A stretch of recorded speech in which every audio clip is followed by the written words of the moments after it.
Hey, what's up, guys? This is Team Hard Life Captain Albert Zertuche here. And right here, we've got an S6 G2 single speed. The customer wants us to go and strip down the solid braid here and go and put on some hollow core. So here we go. Gotta bite. I think I got a lot of stress on my mind. It's a nice day to go. Yeah, I got a line. I'ma call the whole team. This will be a nice video of downloading and reloading, which is awesome.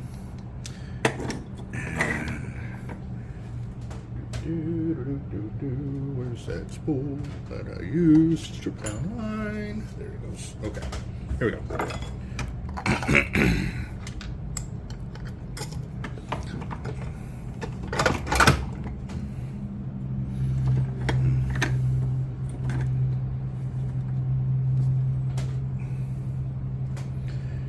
Yeah. What I started doing is put all our braid or mono that we're stripping off on the spools instead of just throwing in the trash. Reason for that, it makes for a lot less mess in our trash can and stays a little bit organized, which is what we want. Oh, wrong way. Oh, I also need that too.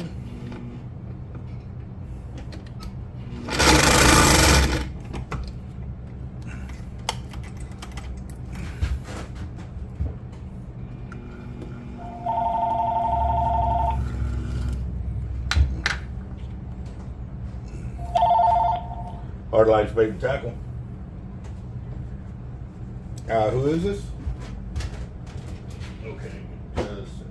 I've already called like 5 people this morning.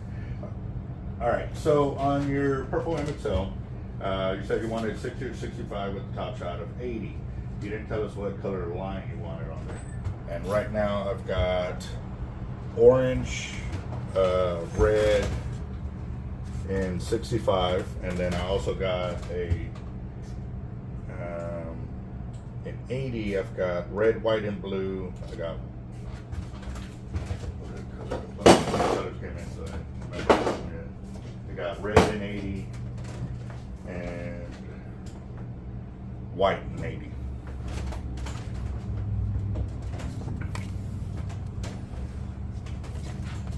Okay.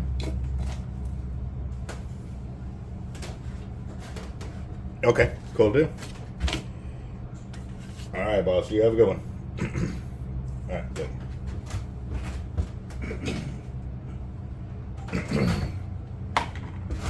Awesome. Okay, so now we know what we're doing. Those colors. Yeah, I got some reels to spool up today.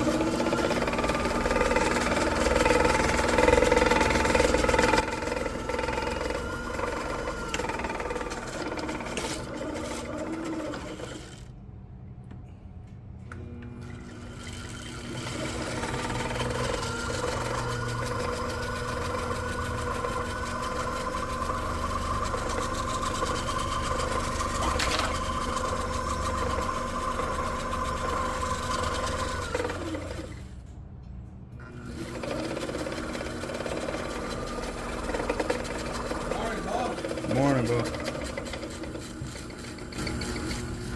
Nope, they use tape on there. Okay.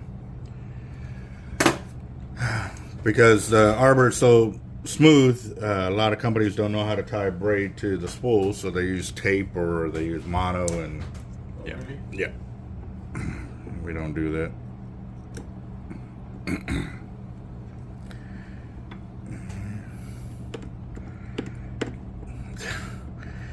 This is the pain right here, is trying to get all that tape off of there after it's been under pressure for so long too. So I did that one time at Bob Hole. But I tied all kinds of freaking knots way back in the 80s. Mm-hmm. It was in a little Garcia and Garcia. Mm-hmm. I was with BB. And the line took off. It didn't stop. and BB was trying to get a knife. Mm-hmm. I don't know if he remembers or not. That motherfucker just, the rod bent. And I'm holding it, and all of a sudden, ding, busted. Alright. But then, It wasn't real no more. It the Warped the spool. yeah, because I had it tied up always, and it didn't want to bust. Mm. But maybe it was a cheapy reel. I don't fucking know. But I couldn't use it no more. I mean, I tried everything, loosening it up here and there. Yeah. Try to bang it. I saw some of these reels. Some guys selling them on the internet. I mean, on Marketplace. Yeah. These are pretty. Mm-hmm. And one of the things that a lot of people don't realize too is there's different styles of them too. Like those are what they call the Raptor series. The Raptor series have the most drag out of their reels for that series of reel. Like that reel right there, the purple one, the MXL. It's got 6 different versions of it, I think is what it is. Single speed, 2-speed. Single speed with MC, 2-speed without or with MC. And then you've got a G2 series that repeats the process. Single speed, 2-speed, with and without MC. So that's already 8. And then MC sample. Magic Cast. It's got a magnet in there that helps you cast out so you don't have to thumb the spool while you're fishing. Hey, is this line expensive? It can be, yes. But at the same time, it ends up being cheaper for you because at the end of the day, when you break off or you fray or something like that, you can actually fix your line or maintain your line capacity. Right. So that's why a lot of people that have originally been using solid braid are now changing up because of the knowledge we're putting out there about that. Is it all different kind of prices though? Yeah, different. Like a regular 7,000, what would you fill it up with? Well, it depends how you plan on fishing it, because if you're not throwing very far and you're trying to stop them really quick, then we can go with the heavier test line. If you're fishing the beach and you need to be able to play them because they really don't have a lot of drag, so you need line capacity to be able to play them, right, then we can go with 40-pound backing and 80-pound top shot, or 50-pound backing, 80-pound top shot, 65 and 80. You know what I mean? It just it boils down to how you fish. Because you know I can't throw fucking hard anymore. Arm doesn't work. Yeah. I'm not a lefty, and I've tried it. And then you told me to throw it backwards. Yeah. I tried and I couldn't. Uh-huh. I couldn't fucking do it. I mean, I fucking tried to sling that son of a bitch, but I just couldn't. Well, I have to see your cast to be able to help you. This arm doesn't work, the shoulder. Yeah. So I grab it and I just barely maybe chuck it. Like this? And I tried it across the street. At Man, the park. Well, Right there. I tried and tried. I said, man. And Gracie said, well, call him. Maybe he'll come show you again. I didn't want to block. That was probably, you told me that shit probably about 2-3 years ago. And I tried and tried, but I'm like, man, well, maybe we'll have but then I thought about a spinning rod. Mm-hmm. You know, I think maybe I could throw one of those probably a little bit better. Yeah, it's going to be the same process of being able to hold on to it to get that line going, you know, the weight and get that rod momentum going and stuff like that. Do you sell spinning reels here or not? No. Reels, no. Rods, yes. But I am sold out right now, I think, on spinning rods. I think all I have are bait casting. And I'll be getting them in soon. It's just... And these, I'm afraid that they're heavy and I can't throw it. Off of here, maybe I could chunk it, maybe if I'm lucky, 30 yards. Mm-hmm. Maybe. Yeah. I doubt it though.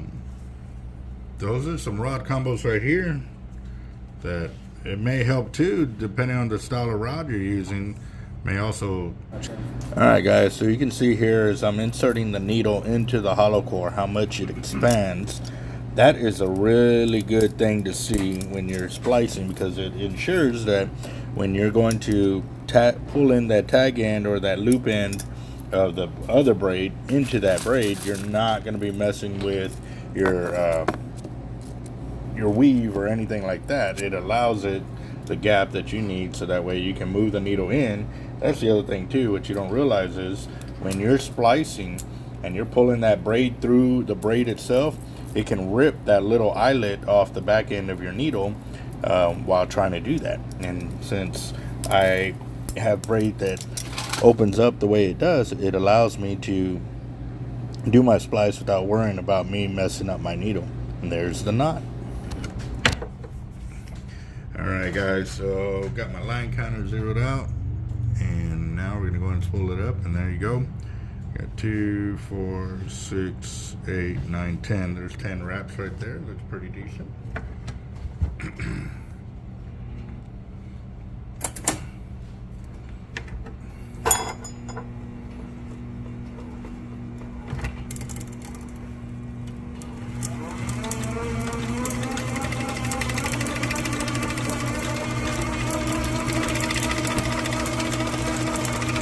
Oh, what am I doing? This is 100 pound. Oh man. Totally way off. I got a talking. Forgot what I was doing. Not good, not good. Alright, so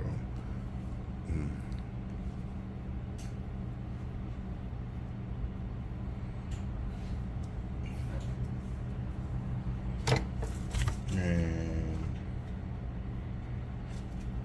he wants red and 65, so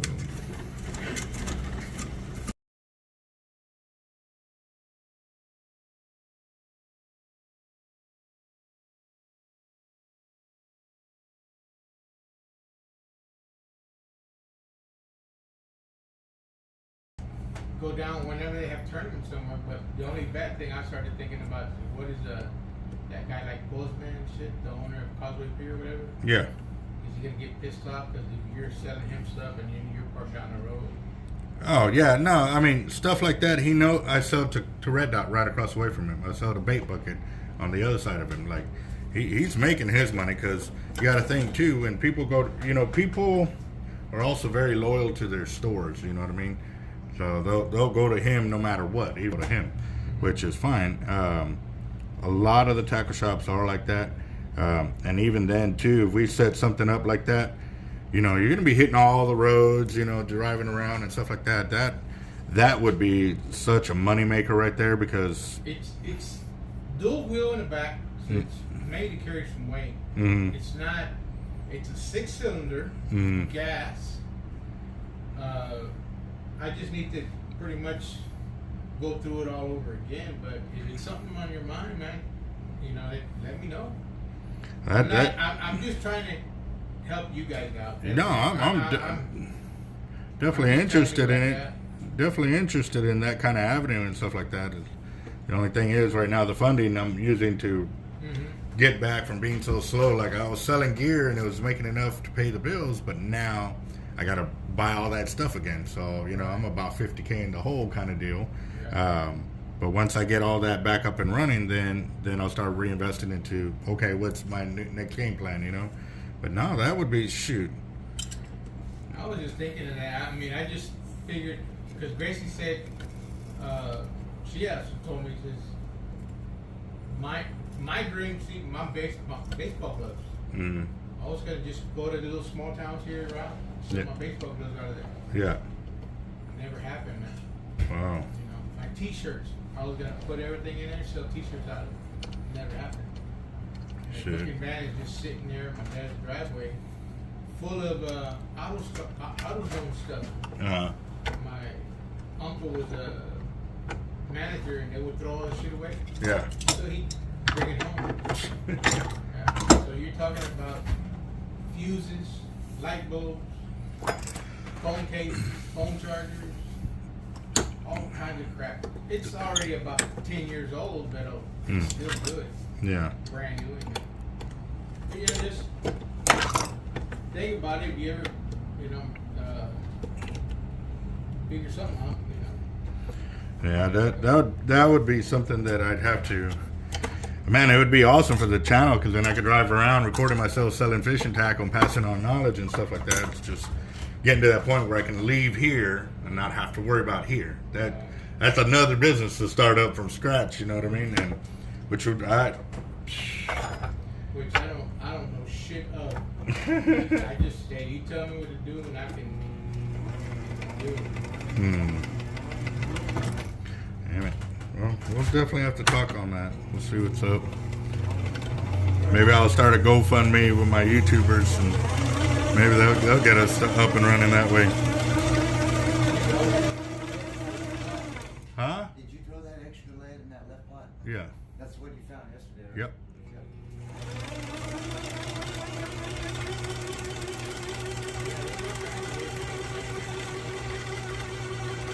Yeah, and the more doors you open to making money, the more chances you are to be successful.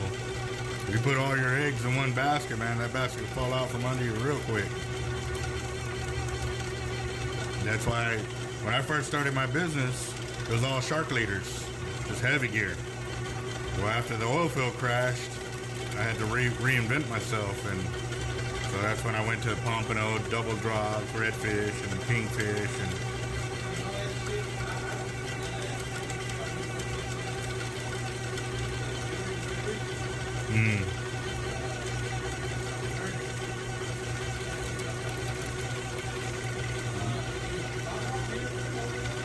they're supposed to start working on it, but I fell out of the loop on that with all this beach stuff going on, so I didn't really get a chance to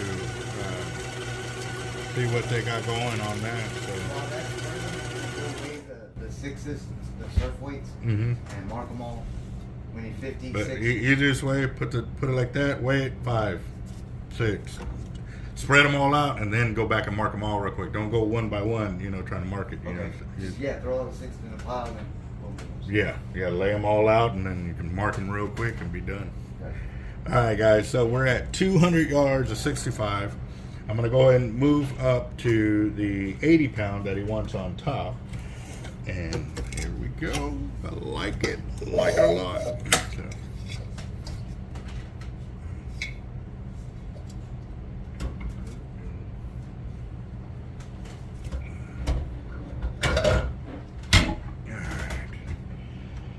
And he wanted 80 pounder chartreuse, which it looks like that's going to be the last of the 80 pound in the Cortland that we have.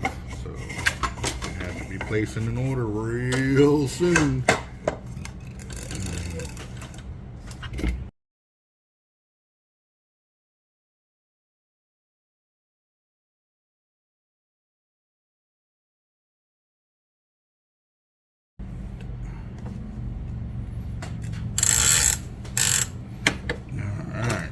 We got the 80 pound spliced in.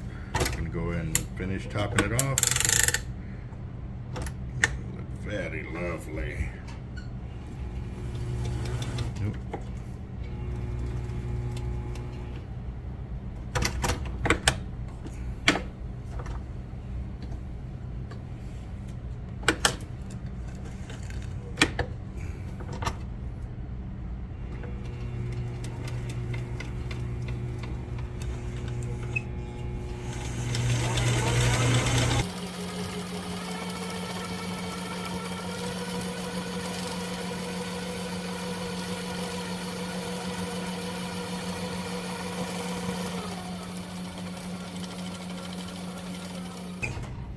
There we go. So I got 276 yards. 277.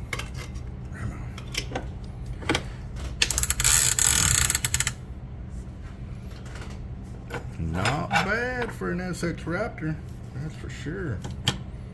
For sure.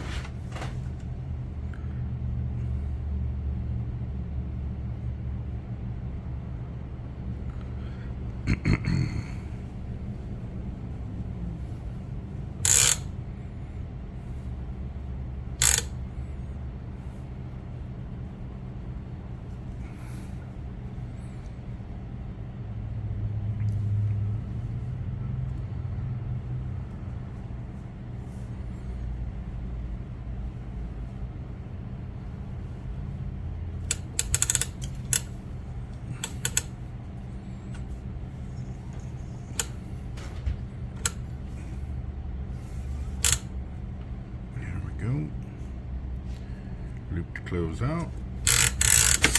Got it. Ooh. Popped out of my hand and hit the button too fast.